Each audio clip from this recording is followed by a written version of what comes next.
Hello, g'day, and welcome back to yet another episode of Tomo's Tune-Ups. On this episode, we're not going to be working on Grace, but instead, we're going to be working on my mate Kyle's 1965 Morris Mini van that has been converted to a ute.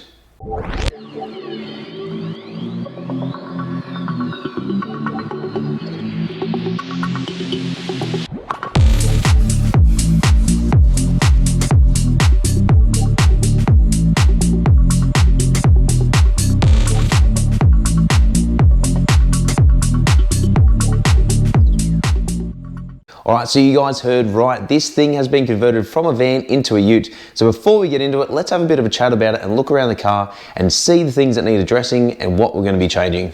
Alright, so here's the car. This is a 1965 Morris Mini that was originally a van but has now been converted into a ute. So utes here in Australia in the classic Mini variety are quite a rarity, but this thing has had the custom engineering to be able to make it into a utility vehicle, or as we call it here in Australia, a ute. So as you can see, it is a nice bright red colour, should I say. It's not as dark as what Grace is, but probably a little bit lighter, probably because it's been faded over the years. She's got some really big flares on it, which is really cool, and he does have 13-inch wheels on it as well. So they're wrapped in some good rubber, which I believe they are a set of Falcons, so some good 165/60 12s. Oh, sorry, they're 12-inch. I thought they were 13s. Whoops. Yeah, he's got some decent headlights in it as well. He's got some LED lights as well going on down here for the indicators. Since I saw this car last, and there's a bit of history that this car and I have, it has developed some rust spots down around here. It does need some patchwork to be done, but that's like all Minis really. As you can see, the wiper blades sit on the driver's side, whereas on my car, they sit on the passenger side. I think that's a UK thing, so I'm sure someone in the comment section can let me know if I'm correct or if I'm wrong. Inside the car, we have a couple of decent bucket seats. So I think he added these in not too long ago, just for a bit of extra comfort. He's got a couple of things sitting along there. Oh, and he does have a nice little parcel shelf as well, which has been custom made, and as you can see, the board just behind there, as you can see there, that is the classic Mini scheme book. So, well, not just for classic Minis, I guess, it's for historic books. Sorry, it's for historic vehicles, so cars that you don't drive every single day. That's what you use it for. You got to fill that book out every single time you drive it. Coming back in here, so it is quite open. He doesn't have a lot of stuff in there, but you know, each car is each to its own. So the paintwork isn't too bad as well. It is quite rough, as you can hear. Like, that's like feeling sandpaper really. I think it's just weathered over time. It just needs a really good, probably a buff and a good polish and a cut as well. A couple of scratches here and there, but you know, that's all wear and tear. So it does have a custom rear window as well. So I dread the day that he has to get that replaced, because that was made custom for whoever did it. He's got a custom tonneau cover as well. So this is really cool. He actually got this done a few years ago, or got it redone, should I say. So those generally just pull out like this, if I can do it one-handed, which doesn't look like I can. But here it is already open. So what we're going to be doing is pulling this engine out of the car. Now, the reason why we're going to be pulling the engine out of the car is simply because it has many leaks, just like every other Mini that we have, and I'm sure you guys have experienced that. So first thing I want to address is the reason why I couldn't road test this car when he first brought it around. Now, as I said, this car and I does have a bit of history. Long story short, I met my mate Kyle on Facebook. He put up a post saying, hey, I'm having some problems with my clutch. Does anyone know anything about Minis? What can I do? How can I get this thing on the road? So essentially what we did was I messaged him, and just like when you're asking questions to anyone on the internet, you don't want to just be speaking to 12,000 different people. You don't want to talk to Phil in the States, who is a pastry chef and just happens to know everything about Minis, but in actual fact, he just doesn't, because he's a bloody pastry chef. Now, not saying that, you know, pastry chefs or anyone else who isn't a mechanic doesn't know anything about cars, but if you're going to be asking someone, in my professional opinion, I would be asking one person only. Anyway, so I jumped on this forum that he was on, and I pretty much said, yeah, look, I can come help you out. He was about 15 minutes from where I lived at the time, and he was having problems with the clutch. So I thought, yep, no worries, this is all good. This is something I can certainly help with. So I drove all the way up the mountains to it, and came across him and I was like, hey, you know, it'll be easier for me to be able to rectify this if we took it back to my in-laws' place. Sorry, the lighting here in the shed is pretty average. We'll take it back to my in-laws' place, I can pull it apart, we'll go from there. And he thought, yep, that's cool. Anyway, so I started pulling this car apart and I found that the slave cylinder was leaking. I said, look, this car, like, how did it drive? And he'd driven it 4 hours from, wasn't Tamworth, so it was Taree, I think. So we drove it from north all the way down south, like 4 hours straight. The thing was like flickering, the lights were on and off, you know, it was going all right. And he said, you know, by the time I got back, you know, the thing had just almost conked out. Now, sorry that this is a long story. It's actually a long story short, but it's not really. Anyway, so I replaced the clutch slave cylinder. I bled it and said, hey, we're here. Do you want me to check the clutch while we're there? So he said, yep, let's pull it apart. Pulled the clutch cover off, pulled the clutch and the flywheel off. It didn't look in too bad condition, but I did find something really, really interesting, which was the fact that the primary gear had way too much end float, and I mean it was moving ridiculously amount back and forth, and I thought, like, what the hell was going on here? So I pulled this thing apart, and then lo and behold, we found that the washer behind the primary gear had actually snapped in half. Now, sorry, it snapped in 3 pieces. So it snapped directly in half, and then the other half had snapped into 2 pieces. So one piece had dropped into the sump, which we lost. Like it had been minced up by the gears, or it had deteriorated or drained out in the oil somewhere. The second piece we found sitting in the sump, and the third piece was actually sitting behind the primary gear. So I said, look, man, this thing's got way too much end float. We need to pull it apart and have a look. I said, while we're there, do you want to go to the next extreme, which is pulling the engine apart and finding out exactly what's wrong with this thing and then rebuilding it? Anyway, so I gave him a quote and he's like, okay, no worries. So I literally knew this guy for, I think, 3 days, and he entrusted me to pull his car apart. Now, I had this car in my possession for approximately it must have been about 5 months, I reckon. So there was a bit of time, obviously, delay, you know, getting the parts, putting everything together, finding the time. I think I'd just become a father at that stage, or I was very close to it. So there was times I couldn't work on and off it. I was working 2 jobs. I was working Uber at the same time as being a mechanic. So I'd come home, I'd work on the car, and then do it on the weekends, all that jazz. So it did take me quite a lengthy amount of time to be able to get this thing together. Anyway, so we finally spent all this money and we got the car on the road. This thing has a dirty big Weber, which we'll open the bonnet in a second. I haven't actually seen this car since I built it. It was probably about 5 or 6 years ago now. So it is a really interesting story, and correct me if I'm wrong, guys, but for you to put your trust in someone that you've just owned a car and you've driven so far with it, and you know, someone come along and you not know them from a bar of soap and they offer to fix your car and then they have it for months on end, let me know in the comment section below if you would go ahead and do that sort of thing. I obviously came across impressionable enough that he enjoyed my company and time and stuff, and now he's one of my best mates. We talk about cars all the time, and obviously having a Mini myself, it does make it easier to have that passion together. So that's a story that Kyle and I share, and it is quite a unique one, and we do reminisce about it quite a lot. So yeah, he pretty much has entrusted me to work on his car, and I'm the only person that can do it. I think there's a dog outside if you guys can hear it. Anyway, so he's entrusted me to pull his car apart, and we're going to fix a couple of things. First thing is he got it to my place and said, hey, can you have a look at a couple of things? And a couple of things were just a bit of an oil leak and just refresh the engine. So that's the first thing. Now, I went to go drive it, and the reason why I didn't drive it was because of this. So it arrived at my place, and I opened up the tonneau cover, thought, yep, no worries. All right, let's get the battery going. Cool. So as you can see down here, it does have this little isolator. Now, what I found was this terminal was sitting here just like this. As you can see, well, hopefully you can, it is completely broken. Like, I mean, sheared off. So that is a very big concern.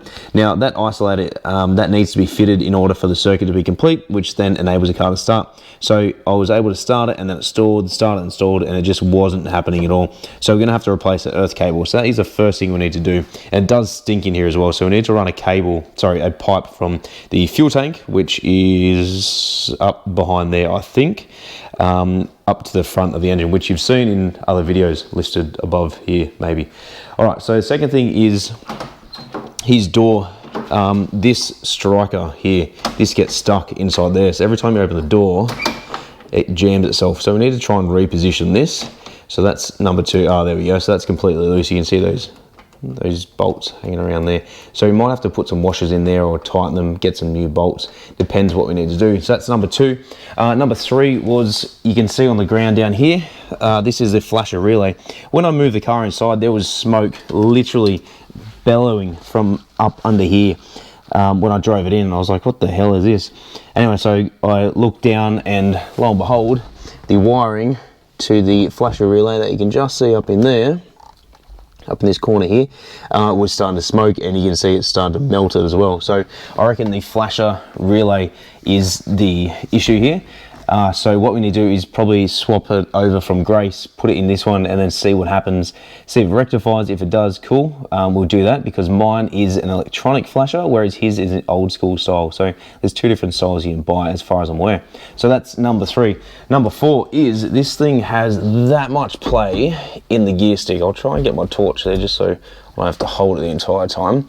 All right, so that's neutral. That's good. Now, let's go 3rd gear. That's 3rd gear right there, right? See how much movement we have? Like, and that's not even pulling it out of gear. That's back into neutral. That's into 4th, I believe. Yeah, okay, so that's 2nd. That's still got so much movement. You can see right there. So what we need to do is work out where that's coming from. Is it coming from the ball and socket from the gear stick, which goes into there? But to me, I reckon it's probably going to be a combination of a gear stick being one, so the ball and socket just inside here, but also the linkages in the gearbox as well, or in the front of the gearbox, the selector, should I say. So this is a rod change, no, remote, sorry, mine's rod change. So his has a series of ball joints from the selector all the way through to the actual gearbox itself. So we're gonna have to check all those and see the mating surfaces and just make sure that everything is nice and tight. But by the look of this, a little bit of slop that's at the top of the gear stick, in the ball and socket, it's going to result to a larger amount of movement at the top of the gear stick. So like you saw on my very first or second episode, the one where I did the short shifter, I pretty much explained how a short shift work. Yeah, next thing is it does have a pretty severe oil leak down underneath the car, like most cars do, and this thing is running some serious camber. So you can see just down in here, look at that, that's bloody crazy. He's on historic plates as well that I showed you before. Now, I haven't seen this engine since I built it all those years ago, so we're going to be uncovering this together. Now, I believe he does have the bonnet struts as well. So if you guys haven't seen it, make sure to check it out in the episode listed above. You can get yourself a set of gas struts as well, which is really cool, and it just makes owning a Mini so much better. So let's open this in real time, if I can remember how to bloody do it. There we go. Now I think it's on this side. No, it's this one. All right, here we go. Okay. Ta-da. All right, so let's just grab the torch. Let's have a look. So yes, this guy does deliver burgers for Ronald McDonald himself. As you can see, the engine is completely red and yellow. Question. Lander. I'll try and get my GoPro in here. Lander, that says here. Apparently this was like an old racer, a race team leader or something. Does anyone know anything about this? Like what it is, who he was, what he did? So yeah, the deterioration of this has come quite a long way from when I built it. Obviously it's gone through many heat cycles. It does have vacuum assisted brakes, which is cool. It is a 1275, by the way, guys, in case you haven't noticed. He doesn't have a heater as well, so that's where this one goes. He's got a new alternator fitted, which I'm pretty sure he did not long ago. Top and bottom radiator hoses seems to be replaced at some stage. I definitely didn't do that. He does have the 6-blade radiator fan, so that's going to be interesting because I don't remember fitting that either. He does have the aftermarket radiator. He does have the mount, I believe, that he mounted to the guard in here. He still has his shroud on there. So I understand that the shroud works by directing the airflow through the radiator. So that is apparently a crucial part. Well, actually, I shouldn't say apparently, because it is. It is a crucial part of the cooling system because it needs to direct the air into the radiator. Now, with mine, I don't have it, as you know. I think they're an absolute pain in the apologies for the swearing. I just don't like it. It's just really hard to get them in and out. They're difficult. The little screws are just like pain in the ass to try and move around. So I went, you know what, just get rid of it altogether. So surprised he's still got his, and he's obviously hacked it up at some stage. So it is what it is.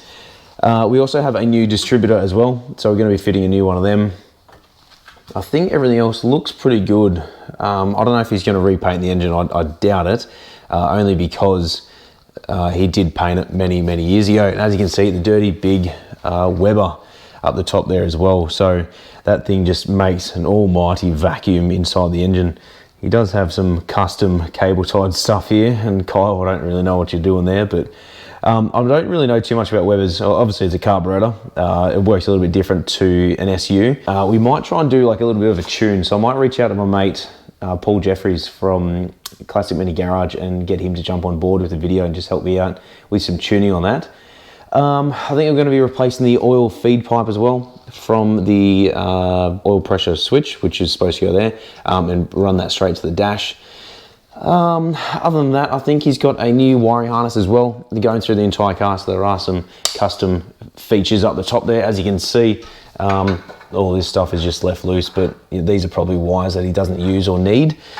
Other than that, oh, and talk about custom, he does have a Coke can as well, so good on you, Kyle. Wicked. All right, so what we're going to do to start off with is we are going to get this thing up on jack stands. We are going to drain the engine oil, drain the coolant, rip the wheels off, start undoing everything from the top and the bottom. We remove the bonnet as well, so as you can see just up the top there where my light is, we're going to take the bonnet off. It does make it easier to get the engine out of these things. With the Morris or the round noses, they have this big mustache bit at the front here. This doesn't cut, or sorry, this part comes off, but this doesn't, whereas mine does on the Clubman. So that's the beauty of that. That's my casting chair right there, as you guys have probably seen in videos. So we're going to take the engine out, we're going to strip it, and we're going to start resealing it, and then look at all the other issues that we have with it as well. So that's going to be really interesting. But in case you guys haven't seen before, I'm now sponsored by Minisport in South Australia. So that is really interesting news. And because of that, I now do a heap of videos on special components, special parts that they make for particular cars. So whether it be O-rings or seals or gaskets, control arms, adjustable tie bars, everything that's on there, along with parts and consumables as well, and special tools. I've been doing reviews on those, well, not so much reviews, but pretty much just talks on them about what they are, what they do, why you need to buy it, why there's differences, you know, what you need to own a Mini. So if you haven't already, guys, make sure to check out my channel in the Minisport folder that I've got in there.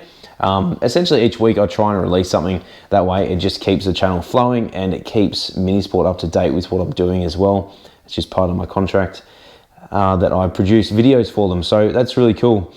But yeah, look guys, there's a heap of stuff we're going to be pulling out on this, and I'll probably briefly talk about it, but if I don't, it's just a quick overview, but you can see it in a bit of a rabbit hole of extra videos that I've made about special tooling and piece of equipment that we're using. So that's probably it for this episode. I thought I'd introduce you guys to Iggs. By the way, her name is Iggs, as in ignition, because the ignition light kept turning on him on the way home when he first bought it. Excuse me. So yeah, that's why we call it Iggs. But look, this will be the first episode. Next episode, we will start pulling the engine out. We'll start draining all the stuff. I'll do a bit of a time lapse because, you know, it is pretty boring. If I do find anything interesting, I'll stop and show you guys. But other than that, guys, like always, thanks heaps for watching. If you're not staying COVID safe, please stay COVID safe. Say hi to your friends. Hope you guys are enjoying the series and the episodes. We are absolutely stoked about this year. We got so much content coming up, and the cars that we got happening later on down the track, a couple of mods I want to do to Grace. I'm really excited to get going on this year. So yeah, guys, stay safe. We'll see you right here on another episode of Tomo's Tune Ups.